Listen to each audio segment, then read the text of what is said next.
Vamos abrir as nossas Bíblias na carta aos Hebreus, capítulo, eu digo assim que vocês acharem Hebreus.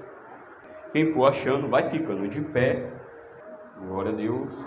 Carta aos Hebreus, está lá no finalzinho da Bíblia, pouquinho antes das cartas de João, para ficar mais fácil entre Mateus e Apocalipse.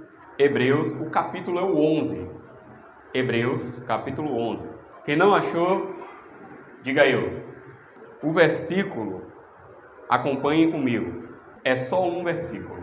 Capítulo 11, o versículo é o 3. Aqui diz o seguinte: pela fé, entendemos que os mundos, pela palavra de Deus, foram criados, de maneira que aquilo que se vê não foi feito do que é aparente. Vou reler. Pela fé, nós entendemos que os mundos, pela palavra de Deus, foram criados, de maneira que aquilo que vê não foi feito do que é aparente. Capítulo 1 do Evangelho de João. É só voltar nos Evangelhos, no primeiro capítulo de João. Algumas pessoas sabem decor o que está escrito. Quem não sabe, abre o primeiro capítulo, o primeiro versículo. Evangelho de João, capítulo 1. Diz o seguinte: no princípio era o Verbo, e o Verbo estava com Deus, e o Verbo era Deus. Ele estava no princípio com Deus. Todas as coisas foram feitas por ele, e sem ele, nada do que foi feito se fez. Nele estava a vida, e a vida era a luz dos homens. E a luz resplandece nas trevas, e as trevas não a compreenderam. Amém? Podem sentar. Vou perguntar para vocês, sem resposta, só uma pergunta retórica. Se vocês sabem, já vem à mente de vocês, quando eu faço essa seguinte pergunta: quais são os 3 principais poderes de Deus? Acredito que vocês já vem à mente de vocês os 3 principais poderes. E mesmo que não venha, eu vou falar aqui. Os 3 principais poderes de Deus são a onisciência, que significa que Deus tem a sabedoria de todas as coisas que acontecem neste mundo ou fora do mundo. Ele sabe o que acontece no meu e no seu coração. Ele sabe do presente, ele sabe do passado, e ele também, valeu, Zé, sabe do futuro. Onisciência é saber de tudo. Deus também, ele tem um dos seus atributos, a onipresença. O que significa onipresença?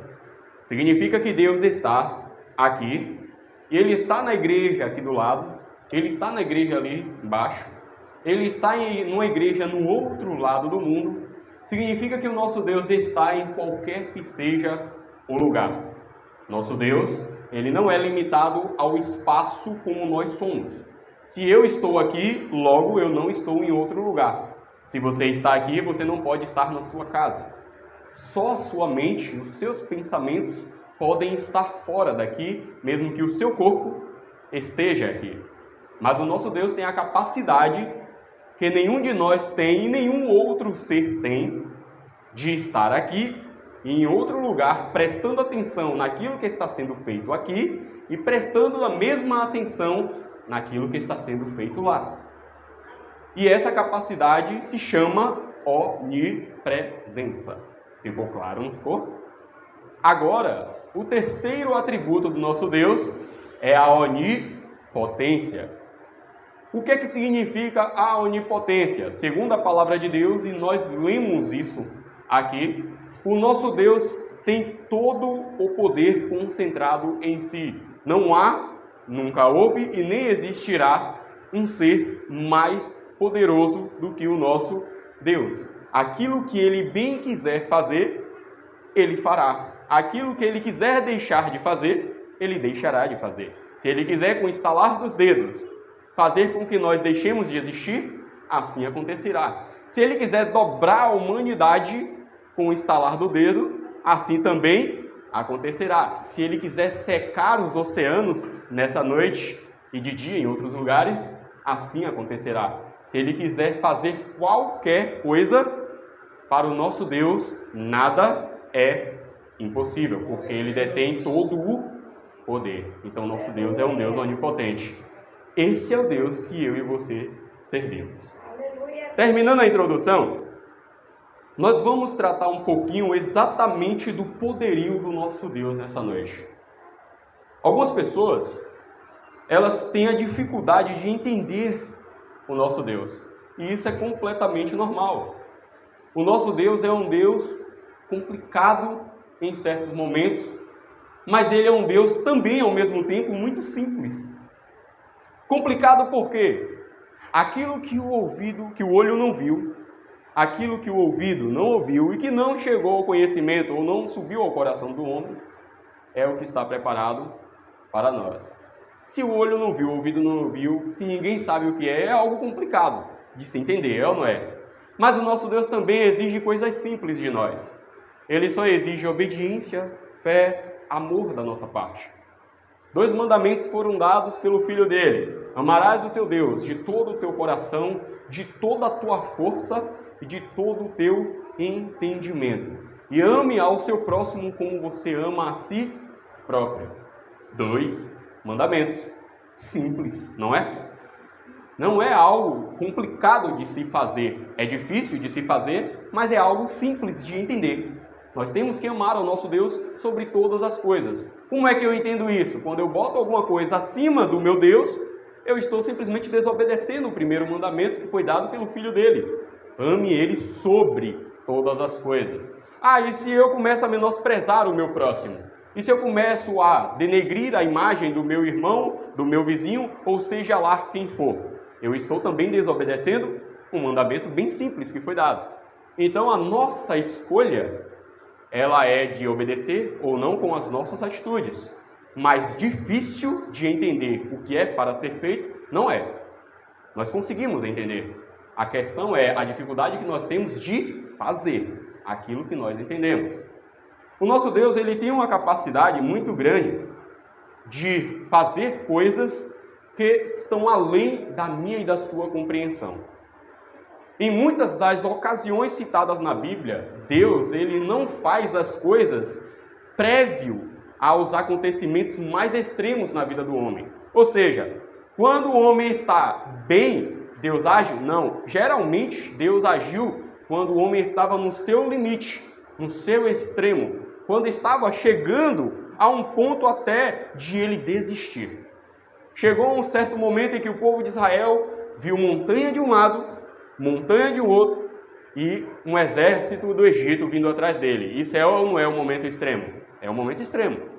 E esse momento extremo, Moisés, já com a ordenança da parte de Deus, já com um instrumento para ser usado, que o próprio Deus falou para ele usar, ele chegou e fez a oração a Deus: Senhor, o que é que nós vamos fazer? Deus falou para Moisés o seguinte: Moisés, o que é que tem na sua mão? Use esse cajado. E naquele momento, Moisés pegou o cajado e usou. Tocou no mar e o poder de Deus foi feito em última instância. O nosso Deus, quando chegou em certos momentos, aonde homens entraram até em depressão, aonde mulheres chegaram à beira da morte, aonde pessoas começaram a ser cercadas por inimigos, o nosso Deus, em momento nenhum, ele falhou em dar o socorro. A única coisa que ele exigiu de cada uma dessas pessoas foi a confiança. A única coisa que Deus exigiu foi a fé que ele iria prover e que ele iria resolver o problema que estava à frente daquelas pessoas.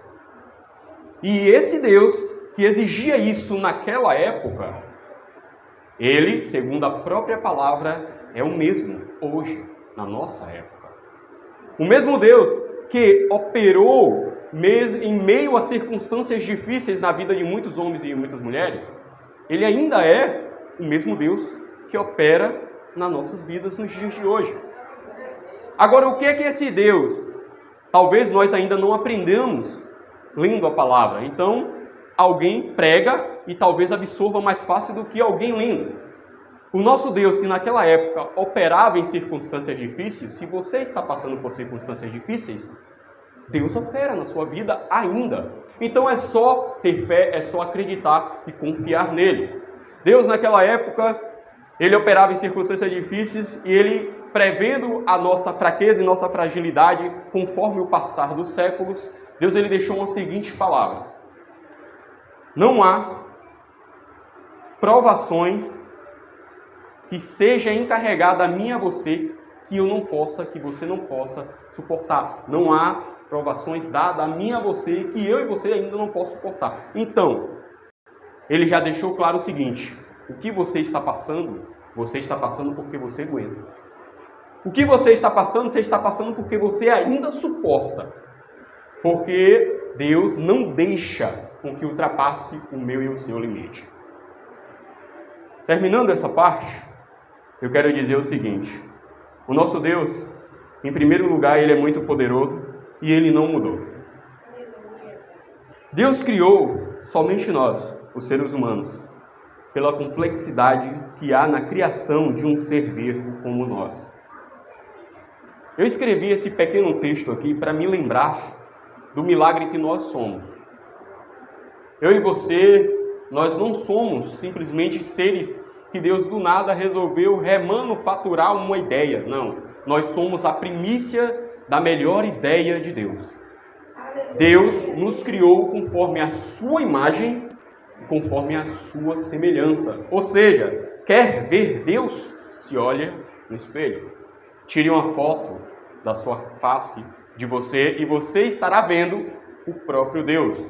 Ah, e como é que Deus é? Então Deus tem 2 olhos? Se você tem, ele tem. Ah, Deus tem nariz? Se você tem, ele tem. Deus e você é semelhante. Foi assim que ele criou. E essa primícia da criação não foi repetida.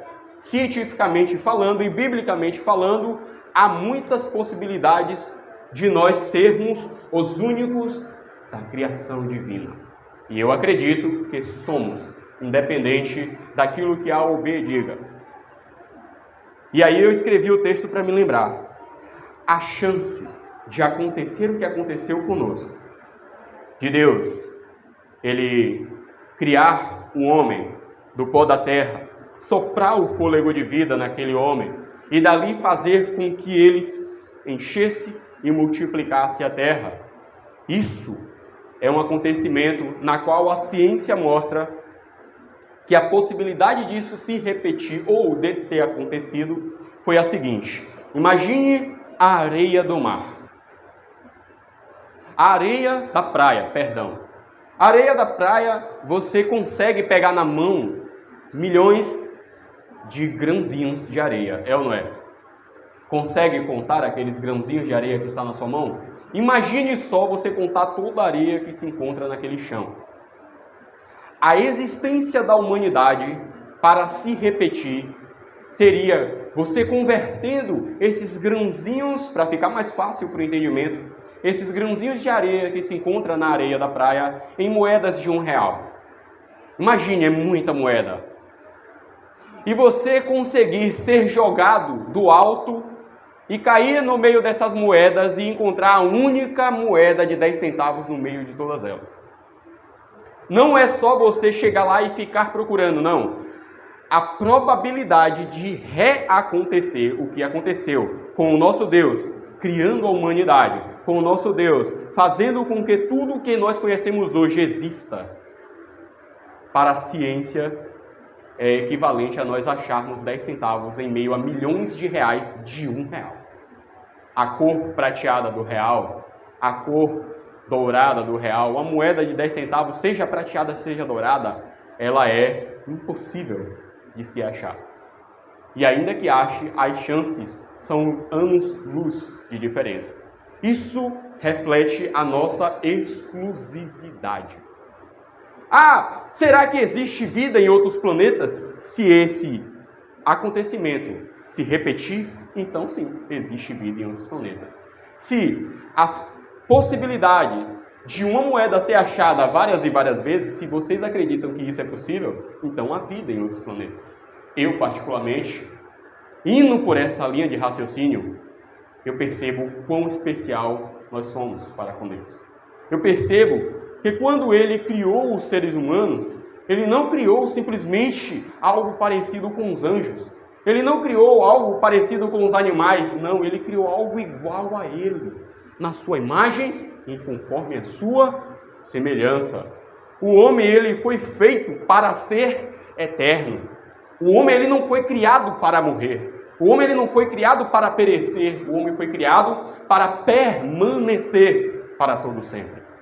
E nós temos o complexo de eternidade até os dias de hoje. Nós, sabendo que nossa vida irá acabar, vivemos como se ela não fosse acabar. Todos os planejamentos, qual é o planejamento que eu e você tem? Quando eu morrer, eu vou fazer isso e aquilo. Poucas pessoas têm isso. Quando vai chegando muito na idade é que talvez pense nisso.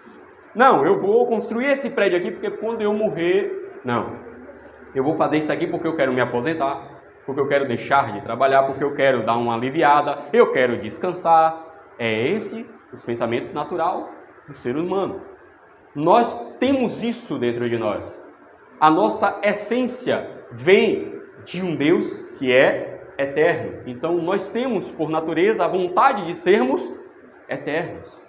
Nós, infelizmente, só não usufruímos bem disso.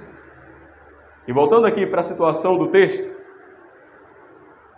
diz o seguinte: Deus, Ele é, na nossa vida como um todo, a definição daquilo que é moral. Eu e você, nós passamos por diversas situações, mas há um Criador que fez céus, terra, mar, galáxia e tudo o que há. Ele manteve tudo em um perfeito equilíbrio.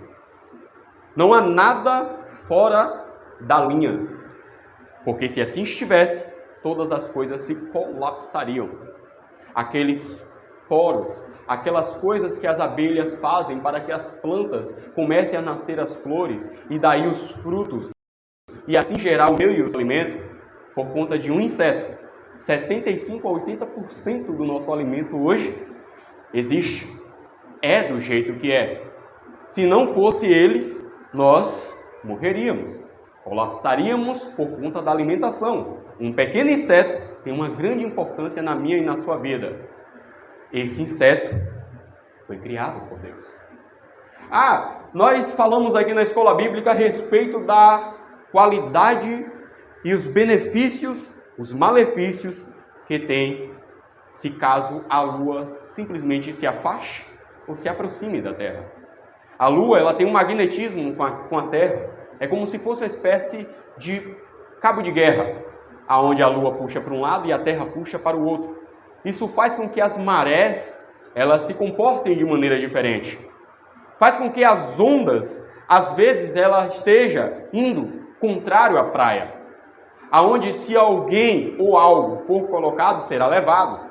E tem um certo momento do dia aonde essa maré já faz o papel inverso, aonde ela traz as coisas do mar para a praia. Tudo isso é em perfeito equilíbrio, porque um pouquinho só de gravidade a mais, todos nós morreríamos afogados.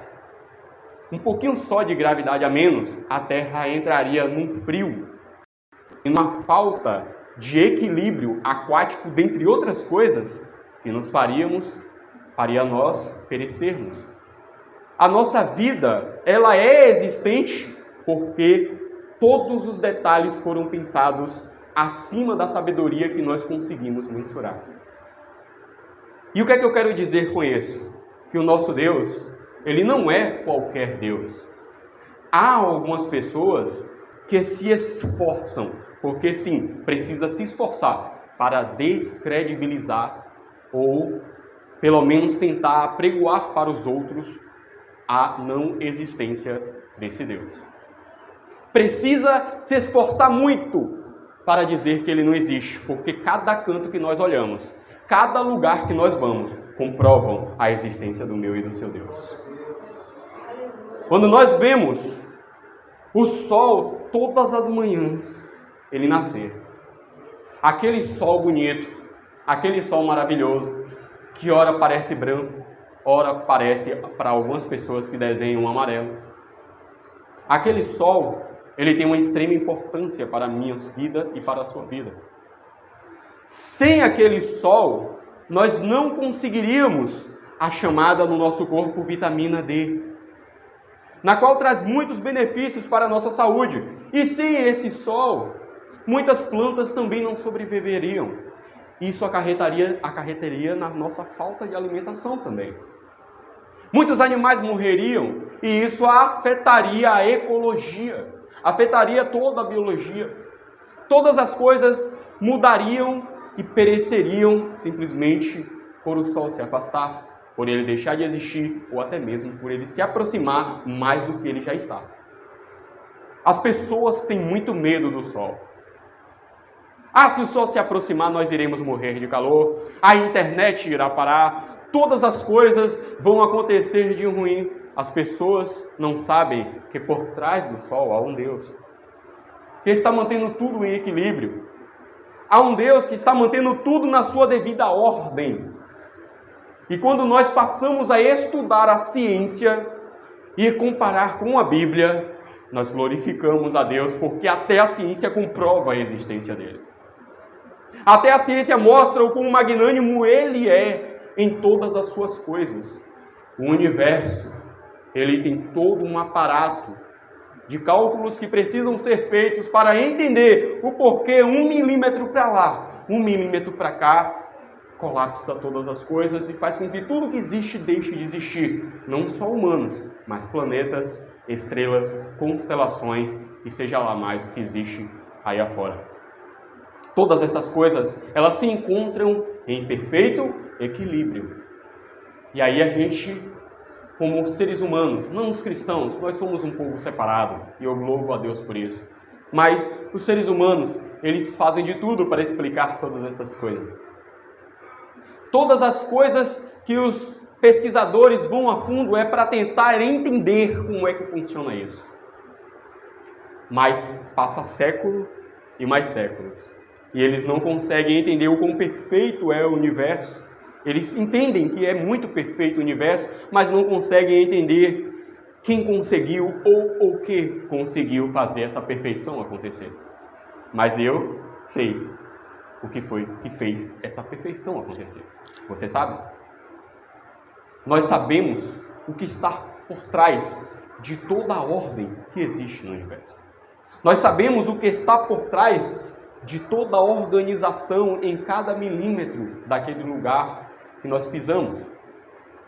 E tudo isso é atribuído ao nosso Deus. A ciência chama de a gravidade, algo desconhecido. Eu chamo de Jeová, eu chamo de Yahvé, eu chamo de eu sou quem sou e acabou. Esse é o Deus que nós servimos. E foi dita uma frase muito interessante. Essa frase eu não consegui decorar, então eu vou ler para vocês. Essa frase foi dita baseado na verdade daquilo que a ciência estudou. Foi dito o seguinte: você sabia que se a gravidade fosse um pouquinho mais forte, o universo entraria em colapso? Além disso, se a gravidade fosse um pouco menos forte, o universo acabaria e não haveria planeta e nem estrelas. A gravidade é praticamente tão forte quanto ela precisa ser. E se a razão entre a força eletromagnética e a força da atração não fosse 1%, ou seja, 1% separa a força entre um e outro, a vida, de maneira geral, não existiria. E aí eu pergunto, quais as chances de isso acontecer? Irmãos, toda vez que eu começo a fazer qualquer tipo de estudo ou pesquisa a respeito de coisas como essa, universo, constelações, acontecimentos como maremotos e tsunamis, tudo isso, há algo por trás que saiu do equilíbrio ou que houve um pequeno movimento para que algo acontecesse. Uma pequena placa tectônica se mexe e aí gera uma grande onda. Um pequeno tsunami acontece e destrói toda uma civilização. Coisas pequenas como essa, que eu acredito que só acontece por conta do excesso de pecado que está acontecendo nos dias de hoje. Nós sabemos que o nosso Deus, Ele é um Deus de muito amor e misericórdia. Mas a palavra dele também diz que Ele é um Deus de justiça.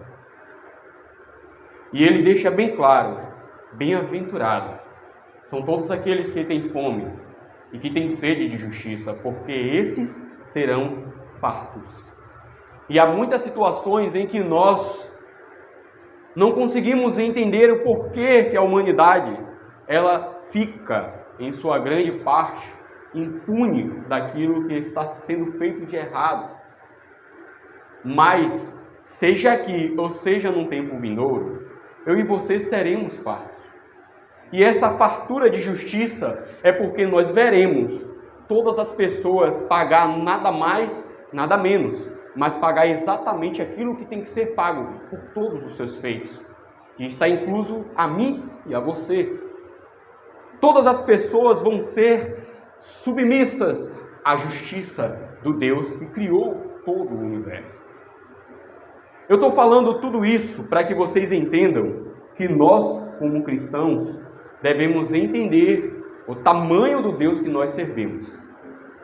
E aí agora nós vamos para a próxima parte. No princípio era o Verbo, eu vou ler de novo. E o Verbo estava com Deus. E quem completa para mim o Verbo era? A quem João está se referindo? A Jesus. Jesus, ele estava no princípio com Deus. Todas as coisas foram feitas por intermédio do próprio Jesus. E sem Jesus, nada do que conhecemos, nada do que foi feito existiria. Sem Ele, nada do que foi feito se fez. Então observe, nele, em Jesus, estava a vida. E a vida era a luz dos homens. Jesus, ele falou, eu sou o caminho, a verdade e a vida. Enquanto eu estou na terra, em outra passagem ele falou, eu sou a luz deste mundo. Então Jesus, ele já mostrou para João, para os discípulos que estavam ouvindo ele, eu sou a luz deste mundo. Mas quando eu for, quem passaria a ser a luz? Nós. Nós agora somos luz do mundo e também nós somos o sal da terra. Continuando. Era a luz dos homens. E se a luz resplandece nas trevas, e as trevas não a compreenderam. E a luz resplandece nas trevas, e as trevas não a compreenderam. O nosso Deus, desde o princípio, seja Pai, seja Filho, seja o Espírito de Deus que parava sobre a face das águas. Eles estavam no início da criação. O nosso Deus, Ele falou o seguinte, desçamos e façamos o homem conforme a nossa. Ou seja, não vai ser somente conforme a minha imagem, Jesus. Não vai ser somente conforme a sua imagem, Jesus. Não vai ser conforme a imagem do Espírito Santo. Vai ser parecido com nós três. O homem, ele será criado para mandar, para reinar sobre a terra e me adorar. O homem, ele será posto lá embaixo para que, diferente dos anjos que estão aqui comigo, me vendo, contemplando a minha glória, e eles são imunes a isso, eu criarei um ser que tem limitações, mas que irá poder escolher, mesmo em suas limitações, me adorar.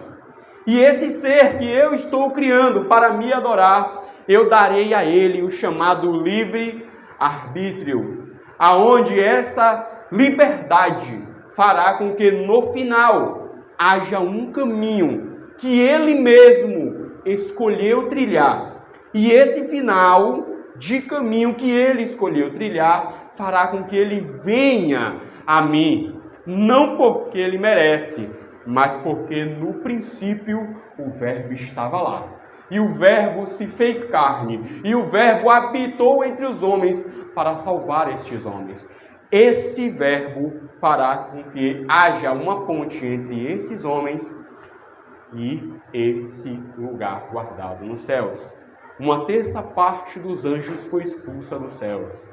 O lugar ficou vago. E esse lugar é meu e esse lugar é seu. Quem crê? Amém. Nós sabemos que lá nos céus está preparado um lugar para nós cearmos com Cristo. Deus, Ele criou cada um de nós para estar lá com Ele. Um Deus tão magnânimo e tão poderoso, Ele anseia pela minha e pela sua chegada lá no céu. A Bíblia fala que quando uma pessoa só, ela se converte, os céus festejam. Quando uma pessoa só se converte, lá no céu há um reboliço, na qual nós iremos usufruir dessa festividade depois. Lá nós cearemos com aquele homem, que é a palavra que morreu por mim e por você. Nós estaremos lá no céu, para que, para todo sempre, festejemos com Deus que criou os céus e criou a terra. Eu estou deixando isso claro, para que vocês entendam o amor desse Deus. E entendendo o amor desse Deus, nós vamos para a próxima parte. Eu comecei falando que Deus, Ele é o Todo-Poderoso. Eu expliquei para vocês as qualidades do poder deste Deus. E eu mostrei para vocês, em todas as coisas que nós vivemos, a ação desse poder que o nosso Deus tem. E mostrei para vocês que Ele acha cada um de nós especial, a ponto de querer que nós moremos com Ele lá no céu. Mas para isso, o Filho de Deus, Ele falou uma coisa muito interessante. E eu vou ler para vocês aqui. Não precisa abrir, eu só vou ler rapidinho. Nosso Deus, Ele quer, mas depende de mim e depende de você. Diz o seguinte, o versículo: Entrai pela porta estreita, porque larga é a porta e espaçoso o caminho que conduz à perdição, e muitos são os que entram por ela. E porque estreita é a porta e apertado o caminho, que leva a vida, e poucos há que a encontrem. E porque estreita é a porta e apertado o caminho que leva a vida, e poucos há que a encontrem. Jesus, ele deixou bem claro: o reino de Deus, ele é tomado à força. Jesus, ele deixou bem claro que espaçoso, larga é a porta que conduz a... E ele também deixou frisado: muitos irão por ela. E depois ele diz: mas estreito, apertado, pequena é a porta que conduz à vida. São poucos os que irão passar por essa porta. E olhando o que Jesus falou em toda a sua trajetória, eu entendi, e espero que vocês também entendam, o que é porta larga e o que é porta estreita. Jesus, ele falou para os seus discípulos, falou para a multidão e falou para os escribas e falou para os fariseus que estavam assistindo às suas palestras. Ele disse: vocês acham que essas atitudes que vocês tomam, orando para que os outros vejam nas esquinas, mostrando sua cara de jejum, vocês acham que mostrando uma santidade que vocês não têm, vocês alcançarão o reino de Deus? O resumo daquilo que Jesus queria falar para os fariseus em um momento de ira, já enojado daquilo que estava vendo, em meio a um povo que se dizia santo diante de Deus, ele diz: vocês são hipócritas, perfeitos túmulos caiados, por fora são ornamentados, são bonitos, mas por dentro são podridão, ossos secos. Vocês não prestam por dentro, por fora que vocês demonstram santidade. Aqueles homens que Jesus estava apontando, aqueles homens pareciam ser santos. Aqueles homens achavam que estavam seguindo a lei. Aqueles homens se achavam intérpretes únicos da lei. Aqueles homens, se nós fôssemos colocar nos dias de hoje, é liderança que se acham donos da verdade. Que aquilo que eles falam ou deixam de falar ditam as regras do jogo. Era assim que eles se comportavam naquela época. O Deus Todo-Poderoso enviou seu Filho para nos libertar desse tipo de religiosidade que estava sendo apregoada. E aqueles homens, eles olharam aquele homem que estava escrito nos livros, nos pergaminhos, melhor dizendo, que eles tanto estudavam. A vinda dele estava profetizada nos pergaminhos. O Filho do Homem iria vir. Ele não seria um homem atraente para as mulheres. Ele não seria um homem na qual se houvesse desejo por ele. O rosto dele é como se fosse um homem de dores, um homem de trabalho, um homem surrado pela vida. Não viria um homem, como eles acreditavam, de guerra, na qual iria na base da espada e da morte de sangue livrá-los dos romanos. Não era isso que o profeta estava dizendo. Homens injustos, que olhavam as Escrituras e colocavam ela à mercê dos seus próprios prazeres. Ah, eu quero matar alguém apedrejado. A mínima desculpa que eu possa usar para que isso aconteça, eu irei usar. E esses homens pecavam mais do que aqueles que eles mesmos apedrejavam. Homens que colocavam encargos sobre as pessoas e nem com um pequeno dedinho queria tocar nesses encargos. Homens que se olhavam no espelho e aquelas vestes, aquele comportamento traziam orgulho para eles. Roupas que eles usavam que valiam meses de trabalho de pessoas mais pobres. Homens que se sentiam um status acima das pessoas. Eles não queriam ser comuns.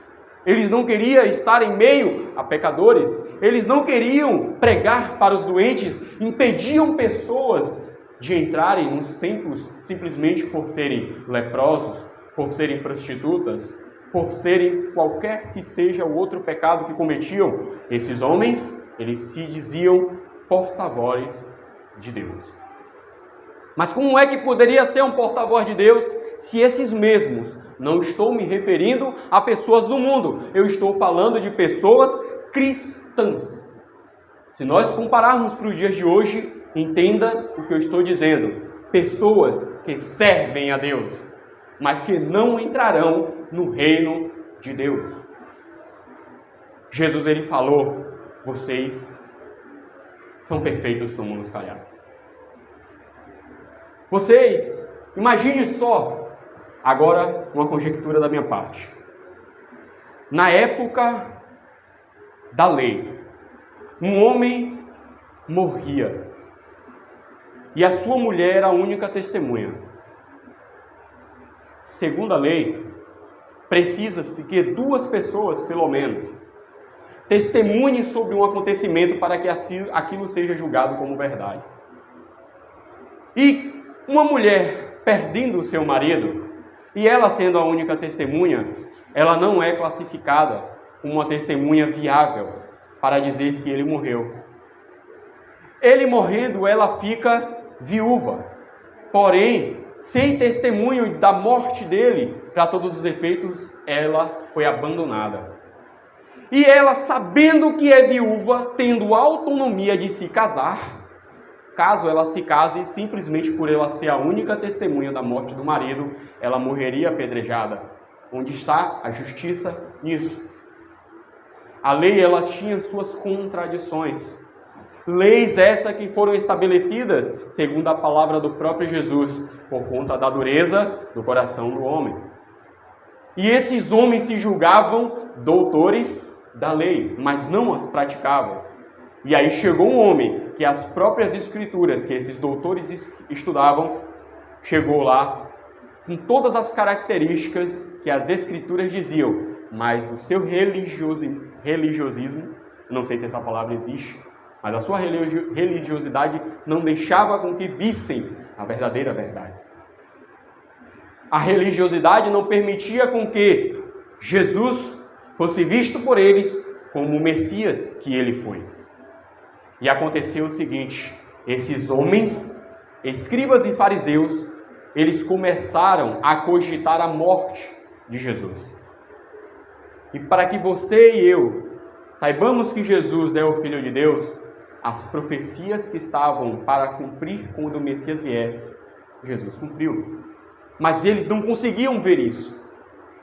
E Jesus, ele ensinou algo que é o que eu quero passar para vocês aqui. Não é porque nós somos servos de Deus, não é porque nós somos cristãos que devemos deixar de aprender. Não é porque nós se convertemos e nos batizamos que devemos deixar de aprender. Não é porque nós estamos todos os dias na igreja que devemos achar que sabemos de tudo. Em muitas ocasiões, pessoas erram, mesmo estando há décadas na igreja, porque não procuram aprender.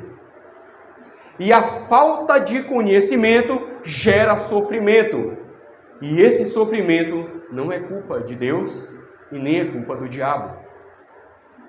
Esse sofrimento é culpa das nossas atitudes.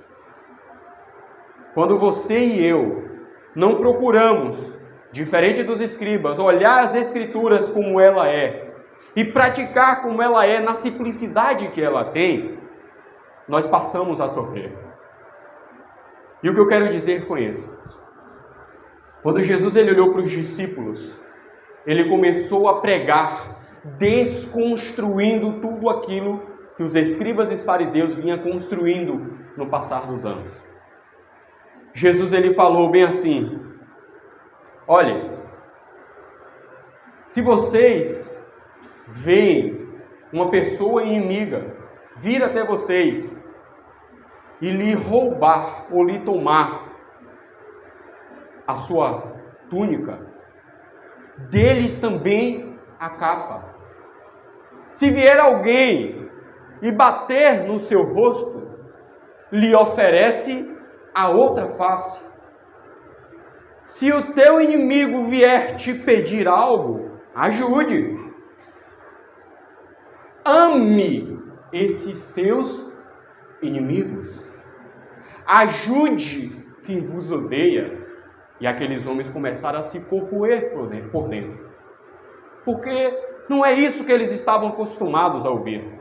Não é isso que eles estavam querendo ouvir. Ele queria ouvir: quando o inimigo vier, você tem a bênção de Deus para meter a espada, para arrancar a cabeça. Era isso que eles queriam ouvir. Ah, quando alguém vier te bater numa face, saia de voador em cima dele. Era isso que eles queriam ouvir.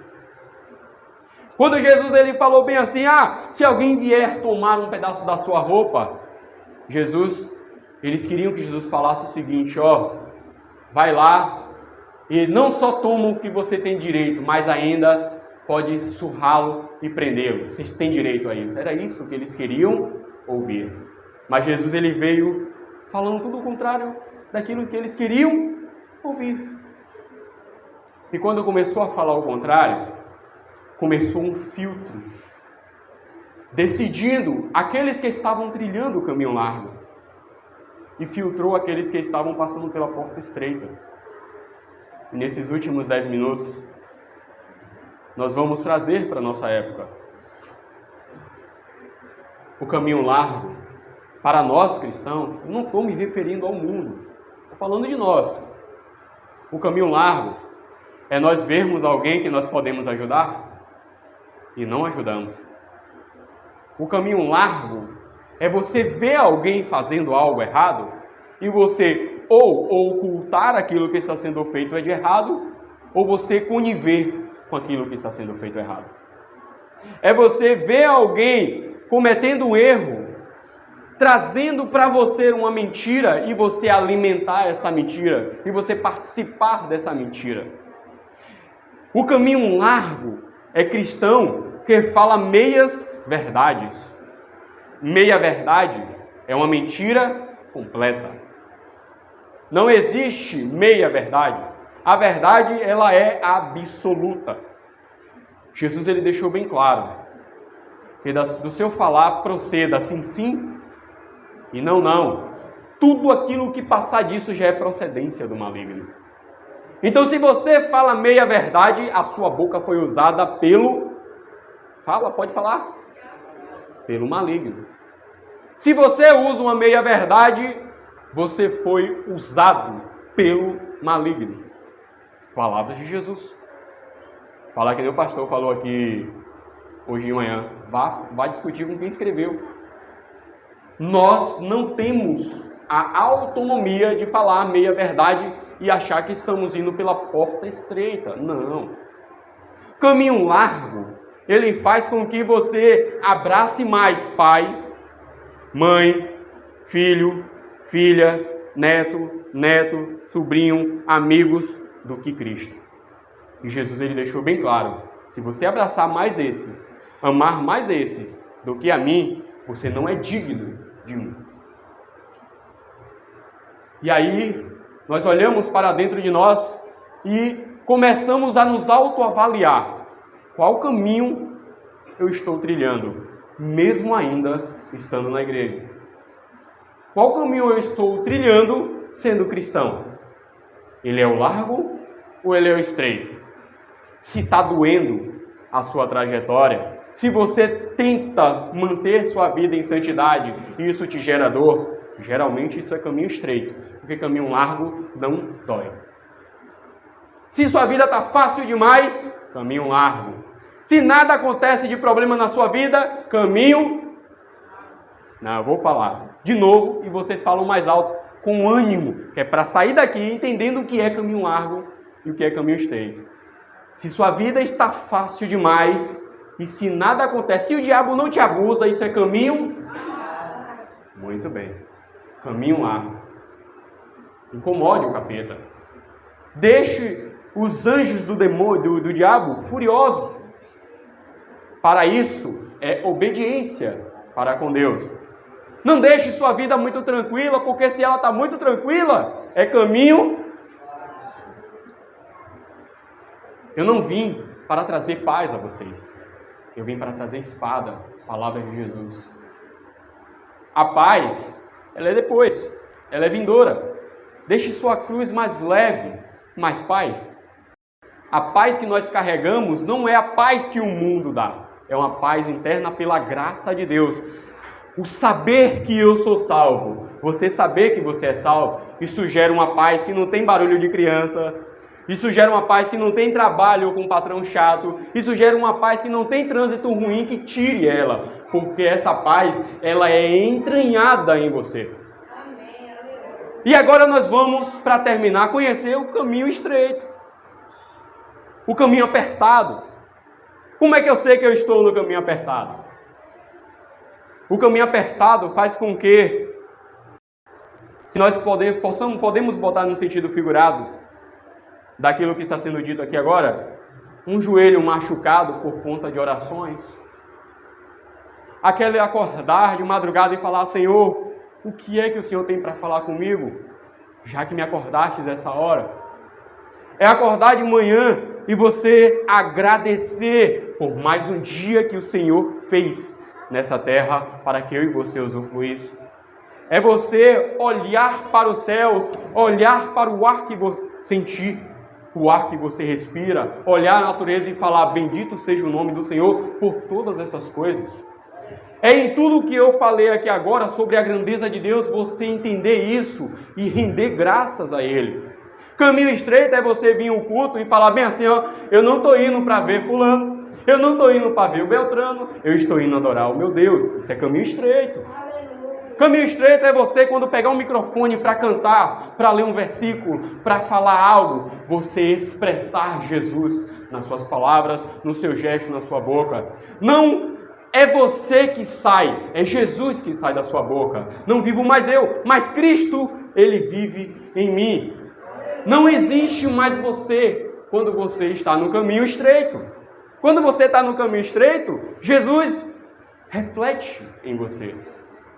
Quando você está no caminho estreito, as pessoas veem Jesus em você. E quando você está no caminho estreito, o seu nome ele permanece escrito no livro da vida. Amém? Vamos aplaudir ao Senhor. Eu agradeço a minha oportunidade.